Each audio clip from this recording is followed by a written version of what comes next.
Assalamualaikum warahmatullahi wabarakatuh. Perkenalkan, nama saya Halala Abdul Haki Abada, NIM 181400505.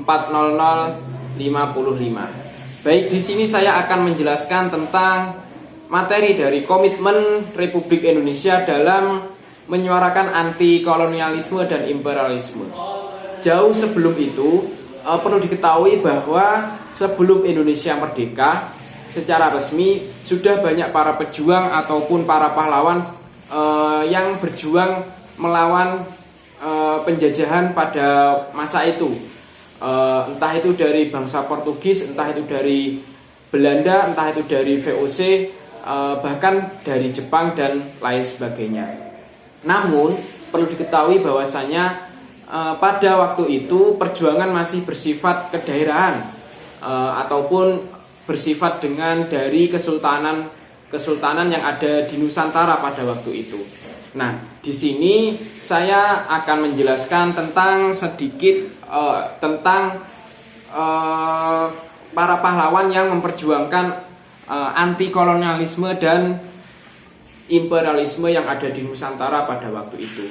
Namun perlu diketahui bahwasanya pertama kali Nusantara didatangi oleh Portugis, lalu dilanjutkan dengan adanya VOC dari Hindia Belanda, sudah dari sifat kedaerahan masing-masing rakyat pribumi itu sudah menolak adanya penjajahan atau imperialisme yang ada di Indonesia.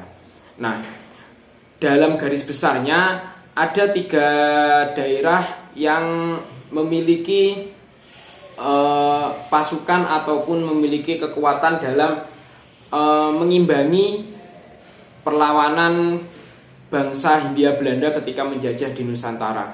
3 itu, yang pertama ada dari perlawanan di Maluku yang dipimpin oleh Kapten Patimura. Kemudian yang kedua ada perlawan di Pulau Jawa yang dipimpin oleh Pangeran Diponegoro. Kemudian ada juga perlawanan di Sumatera Barat, khususnya dari kaum Padri yang dipimpin oleh Tuanku Imam Bonjol. Nah, yang pertama perlawanan Patimura yang diawali pada tahun 1817 Masehi.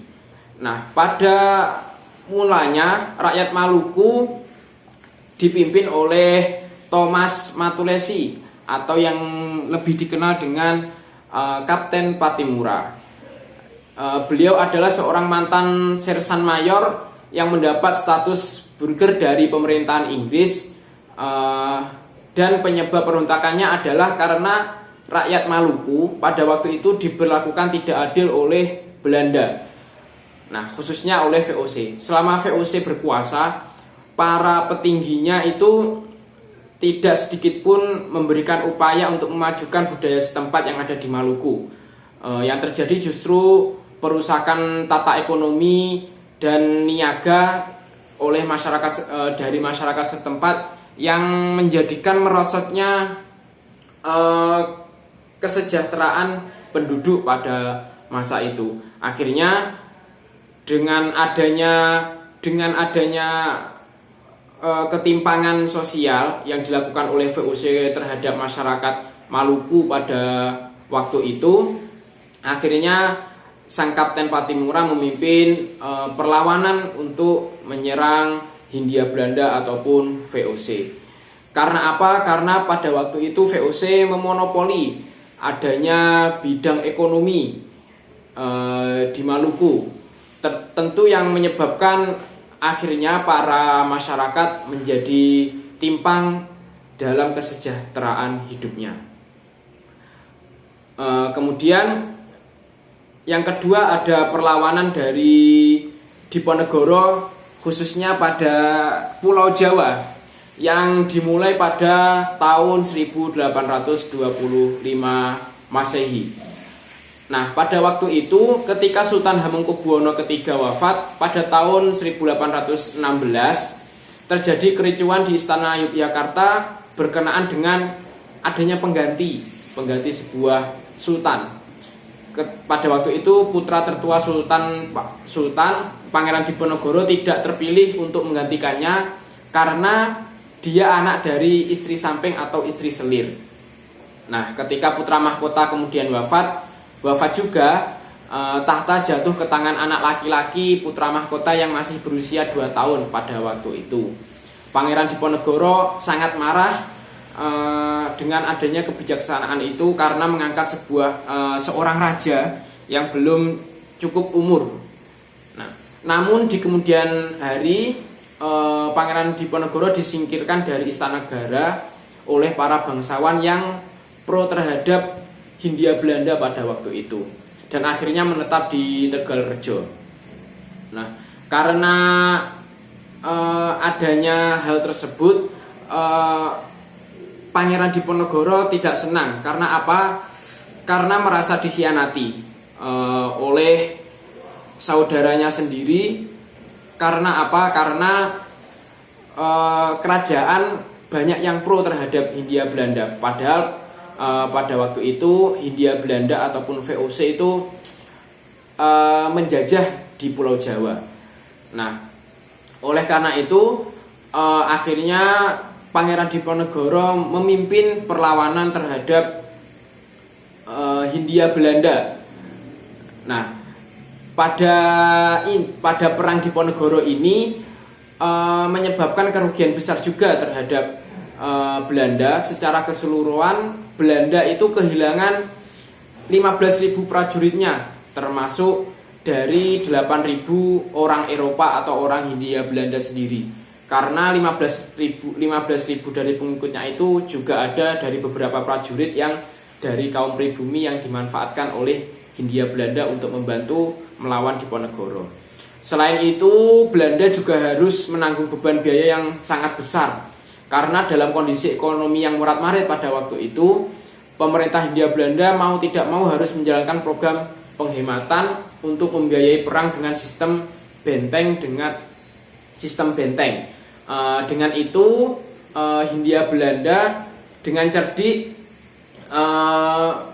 membebankan biaya pada waktu itu kepada Sultan Yogyakarta yang ketika itu masih hidup, yaitu dari Hamengkubuwono II, ya, termasuk dari tanah Kesultanan Jabarangka secara penuh menjadi milik dari Hindia Belanda yang dapat dimanfaatkan untuk perlawanan kepada Diponegoro. Karena pada waktu itu Pangeran Diponegoro juga memiliki banyak prajurit yang pro terhadap beliau. Nah, itu salah satu perang terbesar juga yang ada di Pulau Jawa. Kemudian yang ketiga, dari Sumatera Barat tadi ada perlawanan dari kaum Padri yang dipimpin oleh Tuanku Imam Bonjol. Nah, awal dari perlawanan kaum Padri sebenarnya adalah adanya pertentangan paham antara kaum adat dan kaum Padri dalam masalah praktik keagamaan. Gerakan kaum Padri sudah ada sejak awal abad ke-19 yang bertujuan untuk memurnikan Islam dari praktik-praktik ajaran sinkretisme, yaitu adat istiadat setempat yang justru bertentangan dengan ajaran Islam. Jadi adanya kaum adat dengan kaum Padri itu masih berselisih terlebih dahulu sebelum melawan bangsa Hindia Belanda ataupun VOC dan lain sebagainya. Nah, istilah kaum Padri kemudian berasal dari kata padre atau dari bahasa Portugis, yaitu suatu istilah untuk menyebut orang suci atau ulama yang berpakaian putih atau berjubah putih. Dalam kenyataannya para ulama Padri seperti Tuanku Kota Tua yang berada di daerah Cangking 4 Angkat, kemudian ada Tuanku Nan Renceh muridnya, kemudian ada banyak lagi. Semuanya dari tokoh-tokoh tersebut, dari tokoh-tokoh kalangan kaum Padri suka berpakaian serba putih. Keadaan ini sangat berbeda jauh dari kaum adat yang berpakaian serba hitam. Namun ada juga yang menyebutkan bahwa gerakan itu disebut Padri karena pimpinannya adalah orang Pidari atau orang Pedir yang telah pergi ke Mekah melalui pelabuhan Padir dari Aceh. Nah, pada masa itu di Sumatera Barat berdiri kerajaan Minangkabau yang berpusat di Pagaruyung. Raja Pagaruyung dibantu oleh 4 pembantu yang disebut Basa Ampek Balai sebagai lambang kerajaan Minangkabau. Raja dihormati, namun dalam praktiknya tidak mempunyai kekuasaan apa-apa.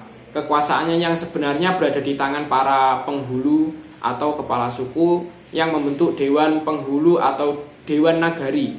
Raja dan Dewan Nagari inilah yang menjalankan peranan penting dalam pemerintahan adat. Nah, kekuatan kaum Padri semakin bertambah, terutama setelah mendapat dukungan dari pimpinan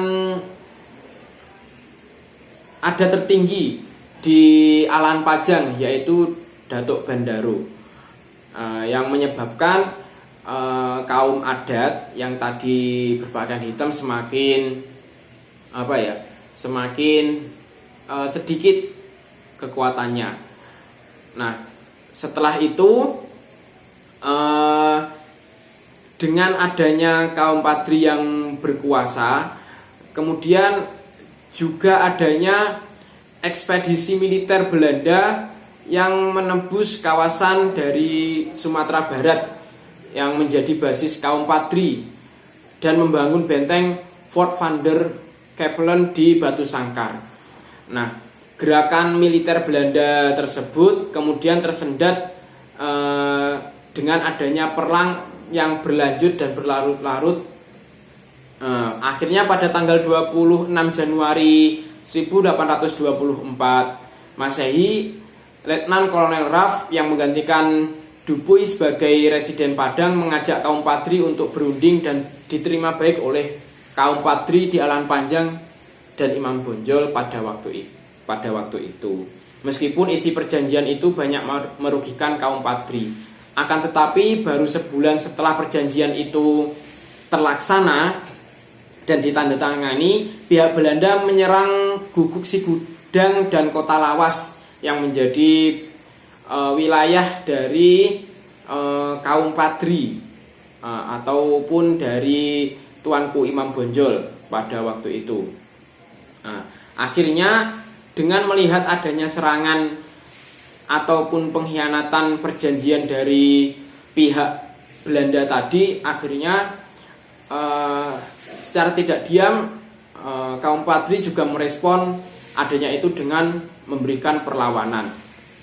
Nah, setelah lambat laun peperangan terlaksana, tapi pada waktu itu pihak Imam Bonjol, pihak kaum Padri mengalami kekalahan dengan ditangkapnya Imam Bonjol yang melawan terhadap Belanda tadi. Di antaranya terdapat juga Haji Saleh dan Tuanku Tambusi yang juga tertangkap pada waktu itu.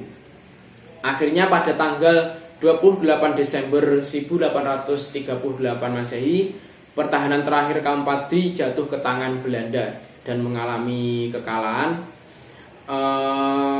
Akhirnya setelah mengalami kekalahan dan Imam Bonjol diasingkan dan dua temannya tadi yang Haji Saleh dan Tuanku Tambusi juga menghilang ke dalam hutan dan tidak ditemukan, dan itulah akhir menjadi perlawanan terakhir dari kaum Padri sebelum mengalami kekalahan dari pihak Belanda. Nah, itu tiga contoh yang saya jelaskan tadi itulah salah satu pergerakan anti kolonialisme dan anti imperialisme dari bangsa Eropa yang menjajah Nusantara pada waktu itu, yang dikatakan sangat besar sekali perlawanannya. Karena itu pada waktu itu sifatnya masih kedaerahan ataupun dari kerajaan-kerajaan, karena belum ada perlawanan secara terpusat ataupun secara bersama-sama untuk melawan penjajah. Kemudian di sini ada beberapa gerakan sosial yang mendasari perlawanan kolonialisme dan imperialisme. Di sini ada 6. Yang pertama ada perbanditan, kemudian ada gerakan protes, kemudian yang ketiga ada gerakan nativistis, kemudian yang keempat ada gerakan mesianistis, kemudian yang keenam ada perang suci ataupun perang sabil.